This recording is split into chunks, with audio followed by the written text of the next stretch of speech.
আমি হুজুরের কাছে মারতাম রে বা। জি, জি। আসসালামু আলাইকুম চাচি, কিতা করছেন আপনার? আমার প্রশ্ন তো রে বা, মাঝে একটা লইয়া আমি ভাগলে লাগান নামাজ তো পারতে পারি না। সারা দিন যে কষ্ট দেয় আমি চিন্তা করতাম বললে ও কথা দিকে নামাজও করতে পারি না, করতেও পারি না, অনেক কিলা তুলতাম। আপনি শুধু আল্লাহর নাম নিতা, লা ইলাহা ইল্লাল্লাহ, লা ইলাহা ইল্লাল্লাহ, মুহাম্মাদুর রাসূলুল্লাহ, সুবহানাল্লাহ, আলহামদুলিল্লাহ, লা ইলাহা ইল্লাল্লাহ, এই জিকিরগুলো আপনি করতে সারাদিন। নামাজ পড়ার চেষ্টা করতে না পারলে কোনো অসুবিধা নাই।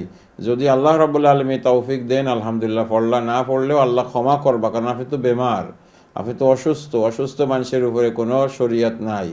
এই জন্য চেষ্টা করা আর শুধু আল্লাহ আল্লাহ বলতে থাকা, সুবহান আল্লাহ, আলহামদুলিল্লাহ, লা ইলাহা ইল্লাল্লাহ, লা ইলাহা ইল্লাল্লাহ, মুহাম্মাদুর রাসূলুল্লাহ, এই সমস্ত জিকিরগুলো করা, সুবহান আল্লাহ ওয়া বিহামদিহি সুবহান আল্লাহিল আযীম, এগুলো বলতে থাকা চাচি। আর আমরা দোয়া করি আপনার লাগে, আল্লাহ রাব্বুল আলামিন যেন আপনার জীবনটাকে সোজা করে, সহজ করে দেয়।